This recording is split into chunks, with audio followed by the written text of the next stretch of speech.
В конце 70-х годов из Башкирской СССР на север приезжает молодой крепкий парень Александр Быков и устраивается работать грузчиком в Махсагаловский цементный завод. Следующие 40 лет он построит головокружительную карьеру и из простого рабочего станет вторым после управляющего директора человеком в одном из крупнейших предприятий республики.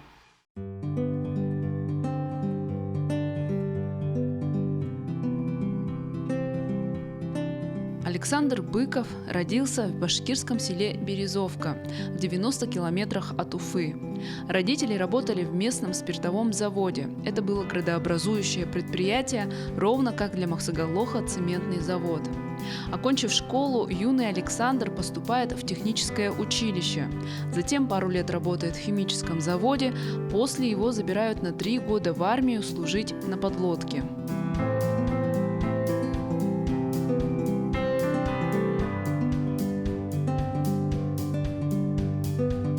После армии с ним связывается школьный товарищ и приглашает на заработки в Якутию, в небольшой развивающийся поселок Махсагалох. Тогда в местный цементный завод требовались работники.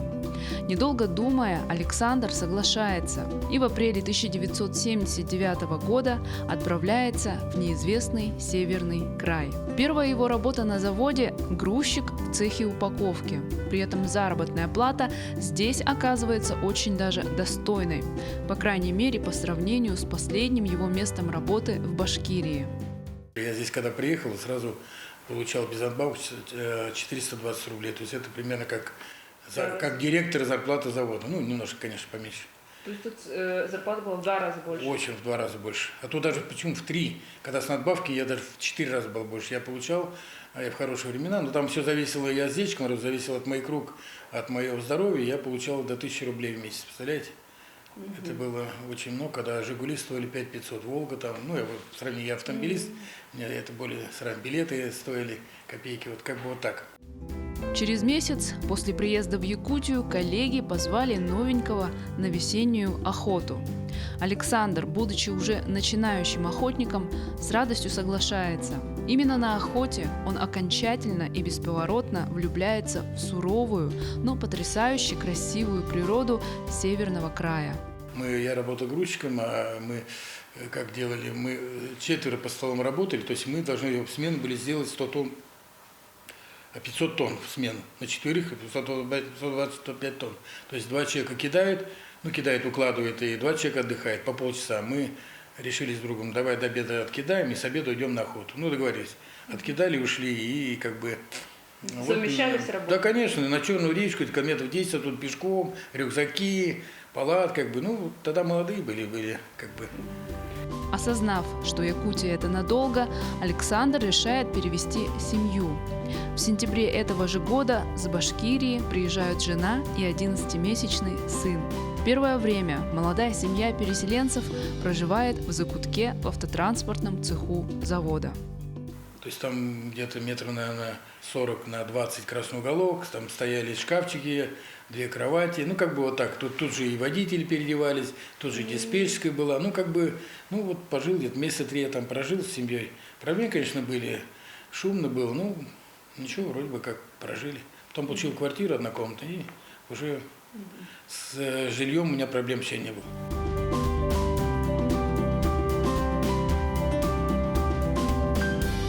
Через 2 года работы грузчиком Александр покупает свою первую машину. Исполняется его заветная мечта о собственном авто. Еще спустя время он начинает задумываться о построении карьеры на заводе. У меня очень супруга, грамотная, как вот, когда наперед смотрит. Она, как бы, когда я работал грузчиком, все нормально, получал хорошие деньги, 8 лет, силы была. Она мне говорит, слушай, когда-то, Саш, когда-то силы закончатся, когда-то надо дальше учиться, давай попробуй поступить в университет. Я, в принципе, не сопротивлялся сильно, поступил в университет, отучился 6 лет в горном, на горный факультет. У нас же предприятие с уклоном горного, поэтому я закончил горным инженером. И на завод уже пришел, я уже, когда заканчивал, я уже работал мастером, потом пошел в снабжение, уже когда диплом писал, уже в снабжении работал. Значит, потом в 88-м замначальник снабжения, в 90-м начальник снабжения. Потом отработал 80 начальник снабжения и стал замдиректора. И вот с тех пор уже замдиректор, ну, там разные названия замдиректора, ну, был уже замдиректором.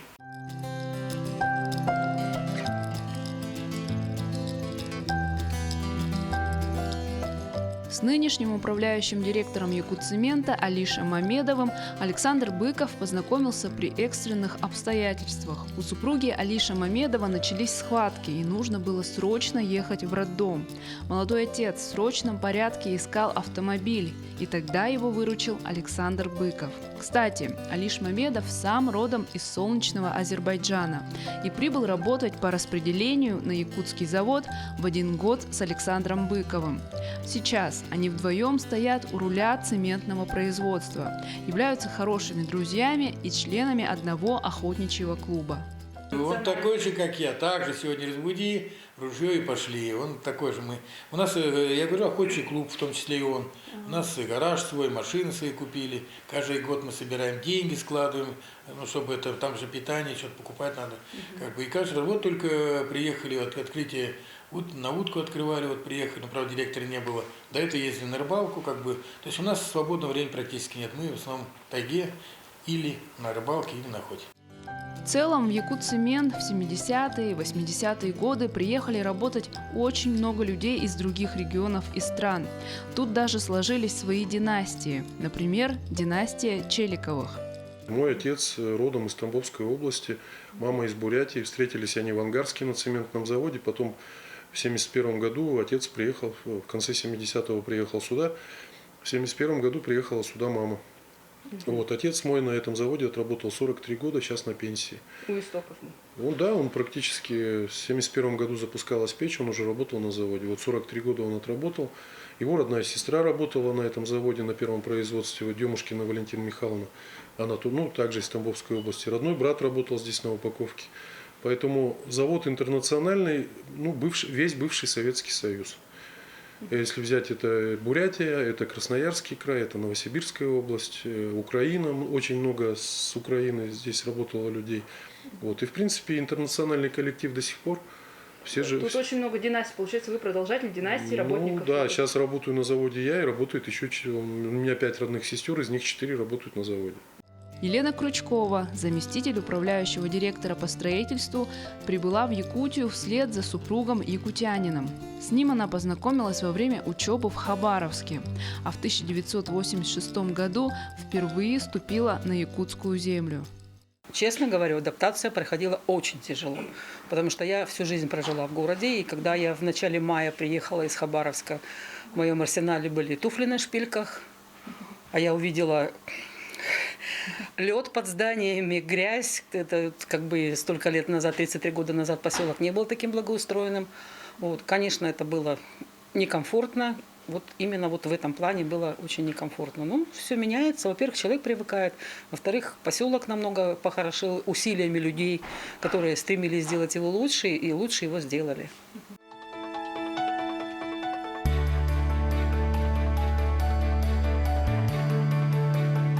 Вернемся к герою репортажа Александру Быкову. Мы задали ему уже традиционные вопросы о плюсах и минусах жизни в Якутии, об отношении к национальным блюдам, а также о впечатлениях от первого посещения летнего праздника Исэх. Я думаю, что, наверное, если взять 100%, то 80% плюсов. 20 минусов. Ну, минусы одни, вот это транспортная схема. Вот эти самолеты, я помню, дети плачут, чемоданы, жарко, самолет, пересадка, я помню, в Братске была, пока до Уфы доедешь, сам с Уфы там в порту уезжаешь, автобус. Ну, как вот это минус один. Остальные все плюсы. То есть сегодня берем природа раз, люди два, коллектив 3, финансы 4, благоустройство 5. Ну и 6 это вот природа, охота. Как бы все плюсы, в основном плюсы. Какие у вас отношения с национальной кухней? Ой, и как я люблю национальную кухню, вы только не знаете. Я бы строганину делал каждый день. Я очень люблю. Я только не люблю вот потроха, честно говоря. Ну, хотя если я сам из деревни, мы также держали скот, у нас была корова, были овцы, свиньи как бы были. Также мама также делали пирожки вот с ливером, все это делала. Ну, почему-то вот я не очень мне нравится, но астроганина я люблю в любом выражении. Вот, во-первых, такой рыбы, как у нас, по-моему, нигде больше нету. Да, рыбы много, в Башкирии много рыбы, но такого вкуса рыбы нету. Только у нас, это 100%. А расскажите ваше впечатление от первый раз, когда вы посетили ИСЭХ, национальный праздник ИСЭХ. Удивление до сих пор одежда. Люди одеваются с национальной одеждой. Это же большое дело. Во-вторых, чтут вот эти все традиции дедовские свои. И в-третьих, праздник. Все празднуют. А то от мала до велика все радуются, что лето пришло. То есть вот это, оно, конечно, я понимаю, что сейчас где-то вот Башкирия, оно затушевано, потому что цивилизация, она все равно задавливает как-то этим делом. А здесь пока еще вот не дошло, поэтому ИСЭХ для меня это праздник. Не могли не спросить и о том, задабривает ли он, отправляясь на охоту, якутского духа, хозяина природы Баяная. Уезжаем первое дело, корим Баяная. Потому что не знаю, насколько это правда нет. Вот, ну, бывает, что там спешка, что торопимся, вот уже зорька надо успеть. Что-то обязательно. Или поломка какая-то бывает, или неудача находит. То есть, наверное, где-то оно и есть. Поэтому Баяная для нас это святое. Всегда кормим. Даже у нас есть... уехал с нашей команды Золотарев, и он мне отправляет в WhatsApp, говорит, вот сегодня я покормил Баяная, показывай, костер развел, оладьи напек, также ложит, также льет. Ну, как бы вот, нет, это однозначно. Даже после каждой охоты мы обязательно заход заканчиваем, мы едем в тайгу в своей команды, у нас свой клуб есть охотничий, вчера дальше называется, и мы разводим большой костер, каждый говорит слово, благодарит Баяная за удачную, ну, вообще за проведенную охоту, кормим, ну, часа полтора здесь разъезжаемся по домам. То есть это обязательно. Он ехал на заработки, а обрел вторую родину. Якутия покорила Александра Быкова так, что теперь он себя называет стопроцентным саха. Я, честно говоря, в душе якут. То есть охотник по жизни. То есть мы якуты 99,9, даже 101% охотники якуты. Поэтому мы как бы вот, поэтому меня прельстил. Природа хорошая здесь, люди хорошие, люди прям как башки, работящие, такие приемные, ну, очень хорошие люди, добрые. Поэтому мне в этом плане повезло.